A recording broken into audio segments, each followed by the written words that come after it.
প্রাপোজিশনের আজকের বোর্ড প্রশ্ন সমাধান ক্লাসে সবাইকে স্বাগতম। আজকে আমরা কথা বলবো কুমিল্লা বোর্ড 24-এ আসা যে প্রশ্নটা আছে এই প্রশ্নটা নিয়ে। এই প্রশ্নটা আজকে আমি সমাধান করব। সো চলো দেখা যাক এই প্রশ্নের মধ্যে কি বলা আছে।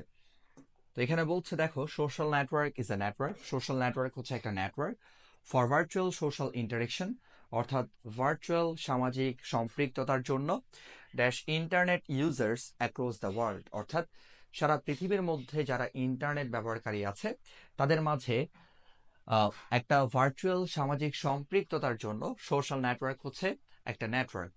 তো এখানে যেহেতু ইন্টারনেট ইউজার্স প্লুরাল এবং তাদের মাঝে বলা হচ্ছে, এই কারণে এখানে আমরা কোন প্রেপোজিশন বসাবো? অ্যামং। ঠিক আছে, যদি দুইয়ের অধিক মানুষকে বুঝাই বা দুইয়ের অধিক কিছু বুঝালে সেক্ষেত্রে আমরা অ্যামং প্রেপোজিশন ব্যবহার করি, আর দুইয়ের মধ্যে বুঝালে আমরা বিটুইন প্রেপোজিশন ব্যবহার করি। সো বলছে সারা পৃথিবীর মধ্যে যারা আসলে ইন্টারনেট ব্যবহার করে তাদের মাঝে একটা ভার্চুয়াল সামাজিক সম্পৃক্ততার জন্য যে নেটওয়ার্ক তাকে আসলে সোশ্যাল নেটওয়ার্ক বলা হচ্ছে। এরপর বলছে অ্যাকচুয়ালি আসলে this is an age dash globalization. তো এইজের সাথে সাধারণত অফ প্রেপোজিশন বসে। ঠিক আছে, এটা অ্যাপ্রোপ্রিয়েট প্রেপোজিশনের মতো।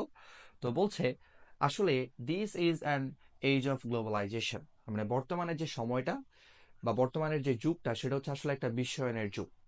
তো তুমি চাইলে এখানে আবার ওই যে বিভক্তি অনুসারে অ্যান্সার করতে পারো। আমরা জানি র বা এর যদি বিভক্তি আসে সেক্ষেত্রে অফ বসবে, এভাবে কিন্তু অ্যান্সার করা যাবে।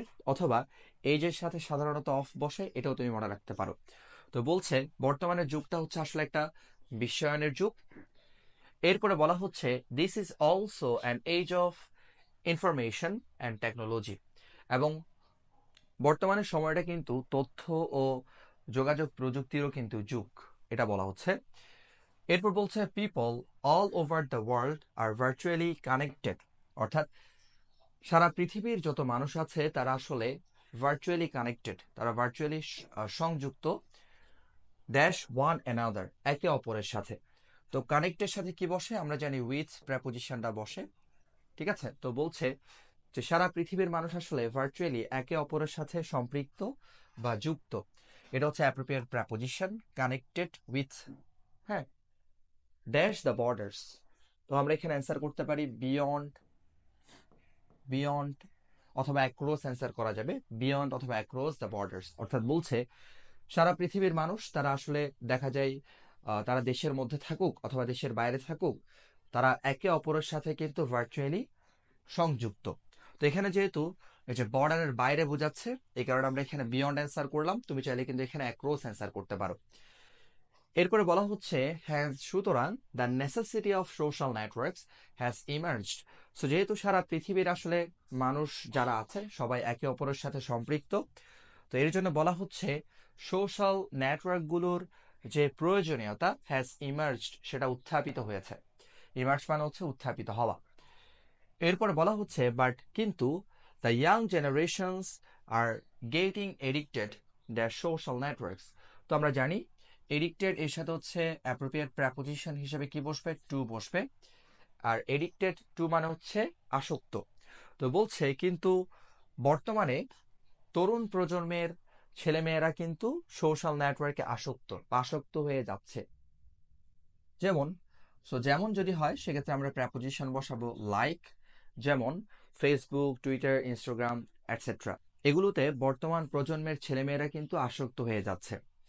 এরপরে বলা হচ্ছে the lifestyle of the young before, অর্থাৎ তরুণ ছেলেমেয়েদের আগের যে জীবনটা ছিল, আগের যে জীবনযাত্রা ছিল সেটা, and after getting use to social network, এবং তারা আসলে সোশ্যাল নেটওয়ার্কের সাথে অভ্যস্ত হওয়ার পরের যে জীবনযাপন, এই দুইটা যদি একটু খেয়াল করো দেখবা হ্যাজ আ নোটিসেবল চেঞ্জ, মানে এই দুইটার মধ্যে কিন্তু একটা লক্ষণীয় পরিবর্তন আছে।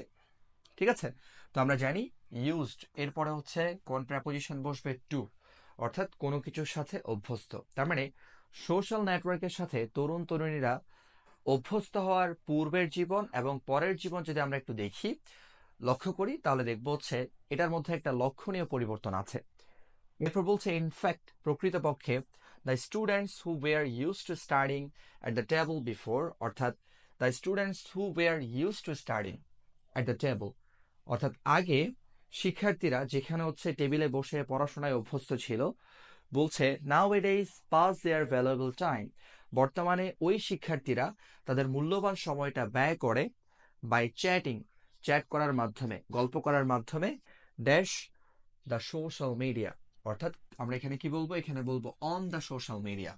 ঠিক আছে, তো এখানে একটা বিষয় তুমি শিখে নাও, সেটা হচ্ছে তুমি যদি কখনো দেখো বি ভার্বের পরে ইউজ টু আছে, am is are was were, এরপরে হচ্ছে ইউজ টু আছে, সেক্ষেত্রে কিন্তু ভার্বের সাথে কি বসবে, আইএনজি বসবে। তো বলছে আগে যে সকল ছেলেমেয়েরা আসলে টেবিলে বসে পড়াশোনা করতো, পড়াশোনায় অভ্যস্ত ছিল, বর্তমানে ওই সকল শিক্ষার্থীরা তাদের মূল্যবান সময়টা কিন্তু তারা ওই যে সোশ্যাল মিডিয়ায় চ্যাটিং এর মাধ্যমেই তারা ব্যয় করে, তোমার কথা বলছে আর কি। ঠিক আছে, এরপর বলছে অ্যাজ এ রেজাল্ট, ফলাফলস্বরূপ, they are now lagging behind. So lag behind মানে হচ্ছে পিছিয়ে পড়া, ল্যাগ বিহাইন্ড মানে কি, পিছিয়ে পড়া। তাই তারা হচ্ছে বর্তমানে পিছিয়ে পড়ছে, ওই শিক্ষার্থীরা বর্তমানে পিছিয়ে পড়ছে। তো এখানে কি হবে, ল্যাগের সাথে বিহাইন্ড বসবে, অর্থাৎ তারা বর্তমানে এ কারণেই কিন্তু পিছিয়ে পড়ছে। এরপর বলা হচ্ছে so they should be kept aloof dash using internet excessively and unnecessarily. তো বলছে তাই তাদের আসলে বিরত থাকা উচিত, অ্যালুফ ফ্রম, অ্যালুফ ফ্রম মানে হচ্ছে বিরত থাকা বা কোনো কিছু থেকে দূরে থাকা, অ্যালুফ ফ্রম মানে হচ্ছে কোনো কিছু থেকে দূরে থাকা বা বিরত থাকা। ঠিক আছে, তো বলছে they should be kept aloof from using internet excessively and unnecessarily. তাই শিক্ষার্থীদের হচ্ছে উচিত মানে অত্যধিক ইন্টারনেট ব্যবহার করা অথবা অপ্রয়োজনীয়ভাবে ইন্টারনেট ব্যবহার করা থেকে বিরত থাকা বা দূরে থাকা। ঠিক আছে, হ্যাঁ তারা অবশ্যই করবে, তবে সেটা প্রয়োজনে। অপ্রয়োজনীয়ভাবে আসলে সারা রাত হচ্ছে তুমি ধরো চ্যাটিং করলা, সারাদিন ঘুমাইলা, এভাবে করে হইলে কিন্তু হবে না। ঠিক আছে, তো এর জন্য তোমাদের যেই অপ্রয়োজনীয় কাজগুলো আছে সেগুলো আসলে একটা অপ্রয়োজনীয় সময়ে তোমরা শেষ করে ফেলবা, আর বাকি সময়টা হচ্ছে পড়াশোনায় মনোযোগ দিবা। ঠিক আছে, তখন আর তোমাদের কিন্তু এই যে প্রেপোজিশন নিয়ে চিন্তা করতে হবে না। তোমাদের এই কারণেই চিন্তা করতে হচ্ছে কারণ তোমরা এগুলোতে টাইম না দিয়ে ওই যে অন্যান্য জায়গায় টাইম ইনভেস্ট করো, যেটা থেকে হচ্ছে আসলে তোমাদের দুঃখ ছাড়া জীবনে আর কিছুই আসবে না। ঠিক আছে, সো এর জন্য পড়াশোনায় টাইম দাও, দেখবা হচ্ছে প্রেপোজিশন টপিকটা তোমার কাছে খুব ইজি মনে হচ্ছে। তো আশা করি তোমাদের কাছে আজকের এই প্রশ্নের সমাধানটা ক্লিয়ার। এখানে আমরা বেশ কয়েকটা অ্যাপ্রোপ্রিয়েট প্রেপোজিশন পেলাম, একটু মনে রাখবা তোমরা, সেগুলো হচ্ছে অ্যালুপ ফ্রম, অ্যালুপের সাথে ফ্রম বসবে, তারপর ল্যাগের সাথে বিহাইন্ড বসে, এডিক্টেড এর সাথে টু বসবে, ইউজড এটার সাথে টু বসবে। ঠিক আছে, এরপর কানেক্টেড এর সাথে হচ্ছে উইথ বসবে, এগুলো হচ্ছে অ্যাপ্রোপ্রিয়েট প্রেপোজিশন। এরপর এজের সাথে অফ বসবে, লিখে নিতে পারো চাইলে, as of, connected with, addicted to, use to, lag behind, aloof from. ঠিক আছে, আর বাকিগুলো আমরা অর্থ বুঝে সমাধান করলাম। সো দেখা হচ্ছে পরবর্তী অন্য একটা বোর্ড প্রশ্ন সমাধান ক্লাসে। পরবর্তী কোন বোর্ডের প্রশ্ন সমাধান করব সেটা কমেন্টে তোমরা জানিয়ে দিও। দেখা হচ্ছে পরের ক্লাসে, টেক কেয়ার, আল্লাহ হাফেজ।